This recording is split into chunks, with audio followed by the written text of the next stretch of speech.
বর্তমানে আমরা ভোট নিয়ে বিশেষ করে অ্যাডজুডিকেশনে পড়ে আছি, এই জন্য ভীষণ টেনশনে আছি, উদ্বিগ্নতার মধ্যে আছি।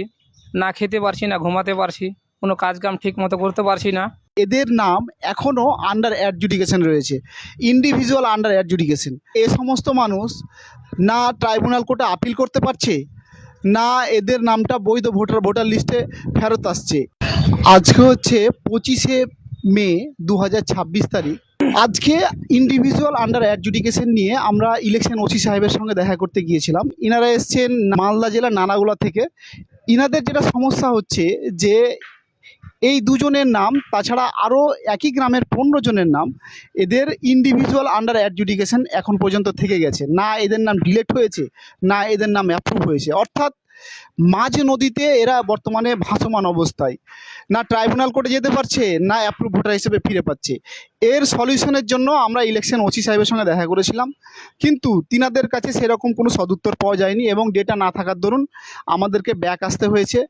যখন আমরা ইনুমেরেশন ফর্ম ফিল আপ করার পর যে কোনো কারণবশত হোক আন্ডার অ্যাডজুডিকেশনে যায়, আন্ডার অ্যাডজুডিকেশনে যাওয়ার পর মামলাগুলো জাজ সাহেবেরা পরবর্তীকালে অ্যাজ পার সুপ্রিম কোর্টের অর্ডার অনুযায়ী মামলাগুলো নিষ্পত্তি করে। কিন্তু বর্তমানে এ সমস্ত যাদের আন্ডার অ্যাডজুডিকেশনে রয়েছে বর্তমানে এই যে নামগুলো, কার কাছে ডেটা পেন্ডিং আছে কিংবা কি অবস্থায় আছে এখন পর্যন্ত তার কোনো হদিশ পাওয়া যাচ্ছে না।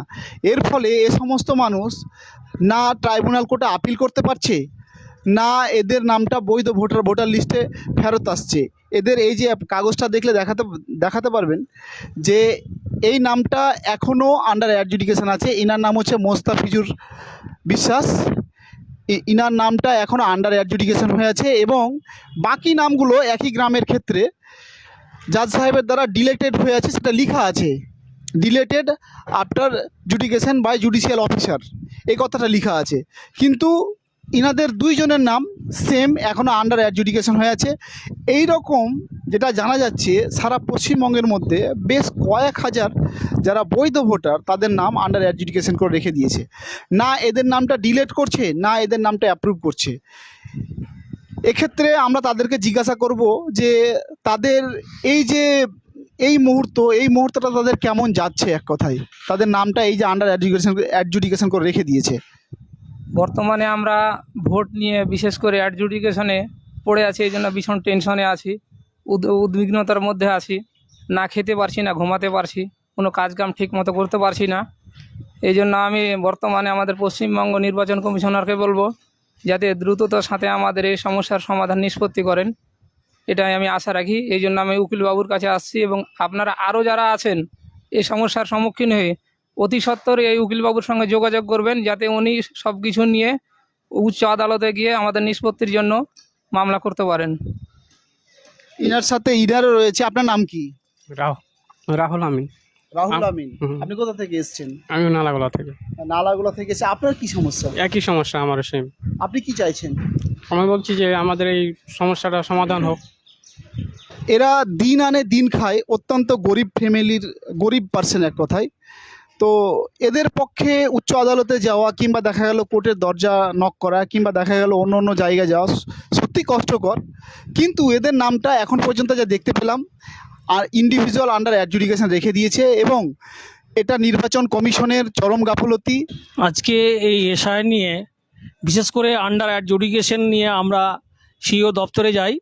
সেখানে আমরা গিয়ে জিজ্ঞেস করি যে এই আন্ডার অ্যাডজুডিকেশন যাদের রয়ে গেছে, যারা এখন পর্যন্ত না ডিসপোজাল হলো, না তাদের ডিলিট হলো, না তাদের সাপ্লিমেন্টারিতে আসলো, এরকম কোনো সদুত্তর তারা অফিসিয়ালিভাবে দিতে পারেনি। আমরা সব কিছু জানার পরে এইটুকু জানতে পারছি যে এদের সুরাহা তখনই হবে এরাকে অ্যাকচুয়ালি হাইকোর্টে গিয়ে একটা মামলা ফাইল করে দিয়ে এদের একটা সুরাহা জায়গা হবে, নচেত এদের কোনো সুরাহা জায়গা নাই। তো এইগুলো নিয়ে আমাদেরকে একটা ভাবনার বিষয় নিয়ে আসছে এবং আমার সহপাঠী এবং আমার কলিগ আনাউল সাহেব এবং আমি আরও কয়েকজন মিলে আমরা উচ্চ আদালতে যাওয়ার একটা পরিকল্পনা রাখছি, যাতে করে এই সব লোকগুলোর যাতে একটা পায়, সুরাহা পায় এবং আর্লি এগুলো হিয়ারিংয়ের জন্য ব্যবস্থা করা হয়। আপনাদের কাছে বিশেষ অনুরোধ যদি দেখা গেল আপনাদের এরকম কারো থেকে থাকে, তাহলে আমরা উচ্চ আদালতে যাচ্ছি এ সমস্ত মামলা নিষ্পত্তি করার জন্য। আপনারা আমাদের এই ভিডিওতে কমেন্ট করুন, এই কমেন্ট অনুযায়ী আপনাদের সঙ্গে যোগাযোগ করা হবে।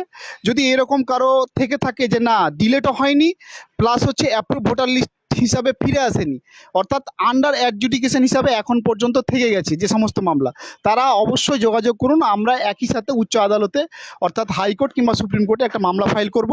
এবার বেশি সংখ্যায় যদি দেখা গেল অ্যাপ্লিকেন্ট হয়, তাহলে আমাদের মামলার ক্ষেত্রে অনেকটা পরিমাণ সুবিধা হয়।